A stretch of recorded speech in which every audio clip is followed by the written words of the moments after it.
ಈಗ 1,000 ಕೋಟಿನ ಮ್ಯಾನೇಜ್ ಮಾಡ್ಬೇಕಲ್ಲಪ್ಪ. ಇನ್ನ ತೀರ್ಮಾನ ಇಲ್ಲ, ಅದು ಕೇಳಿದೀನಿ, ಒಂದು ಪ್ರಪೋಸಲ್ ರೆಡಿ ಮಾಡಿ ಅಂತ ಹೇಳಿದೀನಿ ನಾನು. ಬಟ್ ಎಲ್ಲ ಬಡವರು 1 ಪೈಸಾರು ಕೊಡ್ಲಿ ಅಂತ, ಜಾಸ್ತಿ ಕೊಡದಿದ್ರು ಕೂಡ ಒಂದೇ ಪೈಸಾ, 1 ಲೀಟರ್ಗೆ 1 ಪೈಸಾರು ಕೊಡ್ಲಿ ಅಂತ. 1 ಪೈಸೆ ಜಾಸ್ತಿ ಇಲ್ವಲ್ಲ, ಲೆಕ್ಕಕ್ಕೆ ಬರ್ಲಿ ಅಂತ ಸುಮ್ನೆ ಓಪನ್ ಮಾಡ್ಬಿಡ್ತಾರೆ ಅಲ್ಲಿ ಫ್ರೀ ಇದು ಅಂದ್ಬಿಟ್ಟು ಸ್ಲಮ್ಗೆ ಅಂದ್ಬಿಟ್ಟು. ಅಲ್ಲಿಂದ ಒಳಗಡೆ ಹಾಕೊಂಡು ಹೋಟ್ಲು ಅಂತ ತಗೋತಾ ಇರ್ತಾನೆ, ಅಂಗಡಿ ಒಂದು ತಗೋತಾ ಇರ್ತಾನೆ. ಇಂಥವೆಲ್ಲ ಬೇಕಾದಷ್ಟೆಲ್ಲ ನಮ್ಗೆ ದಾಖಲೆಗಳೆಲ್ಲ ತಂದಿದ್ದಾರೆ ಅವರೆಲ್ಲ.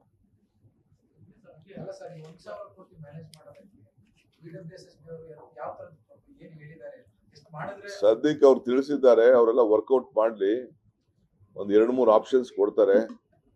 ಏನೋ ಒಂದು ವಯ ಮೀಡಿಯಾ ಮಾಡಿ ಅವ್ರೇನೋ ಹೇಳ್ತಾ ಇದಾರೆ ಅವರು. ಅದಕ್ಕೆ ನಾವು ಸ್ವಲ್ಪ ವರ್ಕೌಟ್ ಮಾಡಿ, ಜನಕ್ಕೂ ಭಾರ ಆಗ್ಬಾರ್ದು, ನಮ್ಮ BWSSBಗೂ ಸಂಸ್ಥೆ ನಡಿಬೇಕಲ್ಲ. ಅದಕ್ಕೆ ನಮ್ಮಂತ ರಾಜಕಾರಣಿಗಳು ಸೇರ್ಕೊಬಿಡ್ತೀವಿ ಇಲ್ಲಿ ಅಂದ್ಬಿಟ್ಟು ಯಾರು ರಾಜಕಾರಣಿಗಳು ಚೇರ್ಮನ್ ಮಾಡಬಾರ್ದು ಅಂತ ಹಿಂದೆ ಕಾನೂನು ಮಾಡಿದೀವಿ. ಪಾಲಿಟಿಷಿಯನ್ ಕೈಗೆ ಸಿಕ್ಬಾರ್ದು ಅನ್ನೋ ದೃಷ್ಟಿಯಿಂದ ಇದನ್ನ ಅವ್ರಿಗೆ ಬಿಟ್ಬಿಟ್ಟಿದೀವಿ ನಾವು. BWS ಪ್ರೊಫೆಷನ್ ನಡೀಲಿ ಅಂತ ಅಂದ್ಬಿಟ್ಟು BWSSB ನಾವು ಅವ್ರಿಗೆ ಬಿಟ್ಬಿಟ್ಟಿದೀವಿ ನಾವು.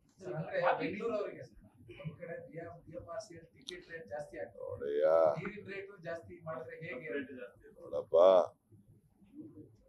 ಪೆಟ್ರೋಲ್ ಬೆಲೆ ಡೀಸೆಲ್ ಬೆಲೆ ಆಯ್ತಲ್ಲ, ಆ ಪೆಟ್ರೋಲ್ ಬೆಲೆ ಡೀಸೆಲ್ ಬೆಲೆ ಆದ್ಮೇಲೆ ಎಲ್ಲಾ ಬೆಲೆ ಜಾಸ್ತಿ ಅದಕ್ಕೆ. ಪವರ್ ಬೆಲೆ ಜಾಸ್ತಿ ಆಗ್ತಾನೆ ಇದೆ. ನಮ್ ಸರ್ಕಾರ ಬರ್ಬೇಲೆ ಪವರ್ ಬೆಲೆ ಲೆಕ್ಕ ಹಾಕ್ಬಿಟ್ಟು ಕಡಿಮೆನೂ ಮಾಡಿಲ್ವಲ್ಲ ನಾವು. ಏನ್ ಮಾಡ್ತೀರಿ ಈಗ? ಹಿಂದೆ 35 ಕೋಟಿ ರೂಪಾಯಿ ಇತ್ತು ಪವರ್ ಬಿಲ್, ಈಗ 75 ಕೋಟಿ ಆಗ್ತಾ ಇದೆ. ಹೆಂಗೆ? ಈಗ ಎಲ್ಲರಿಗೂ ಕೂಡ 10% ರೈಸ್ ಮಾಡ್ತೀವಿ, ಸ್ಯಾಲರಿಗಳನ್ನ, DAಗಳನ್ನ ಜಾಸ್ತಿ ಮಾಡ್ತೀವಿ. ಏನಿಲ್ಲದೆ ಹಂಗೆ ಎಷ್ಟು ದಿನ ಫ್ರೀಯಾಗಿ ನಡ್ಸಕ್ ಆಗ್ತಾ ಇಲ್ಲ. ಸಂಬಳಗಳು ಕೊಟ್ಟಿಲ್ಲ ಅಂತ ಜಗಳ ಮಾಡ್ತಾ ಇದ್ದಾರೆ, 1 ಕೋಟಿ ಸ್ಯಾಂಕ್ಷನ್ ಮಾಡಿಲ್ಲ ಅಂತ ಜಗಳ ಮಾಡ್ತಾ ಇದ್ದಾರೆ. ಓಕೆ, ಅದು ಮಾಡ್ತಾ ಇದೀವಿ. ಅದು ಬ್ಯಾಲೆನ್ಸ್ ಕೊಡೋರಿಗೆ ಅದಕ್ಕೂ ಕೂಡ 1 ಟೈಮ್ ಸೆಟ್ಲ್ಮೆಂಟ್ ಅಂತ ಎಲ್ಲರಿಗೂ ತರಬೇಕು ಅಂತ, ಮ್ಯಾಪ್ ಇದಕ್ಕೆ ದಾಖಲೆಗೆ ತರಬೇಕು ಅಂತ ಒಂದು ಪ್ರಪೋಸಲ್ ಕೊಡಿ ಅಂತ ಹೇಳಿದ್ದೀನಿ. ಇದೆ, ಸುಮಾರಿದೆ.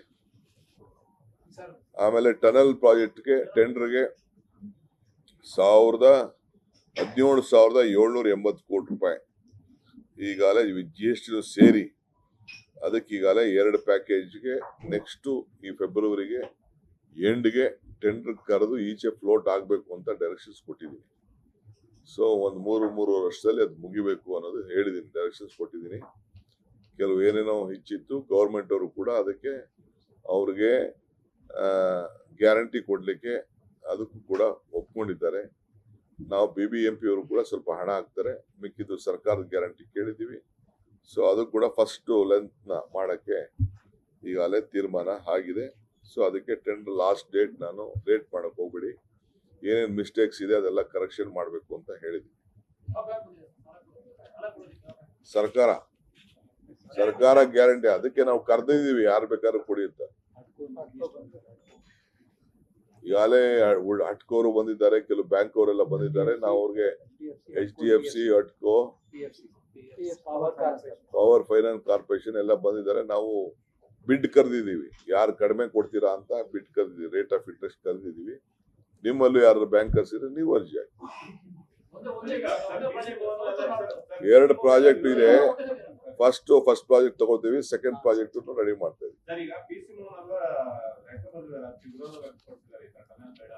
ಆಯ್ತು, ಅವ್ರ ಜಮೀನು ಯಾರ ಜಮೀನು ಹೋಗಲ್ಲ ಬಿಡಿ, ಭೂಮಿ ಒಳಗಡೆ ಹೋಗ್ತಾರೆ.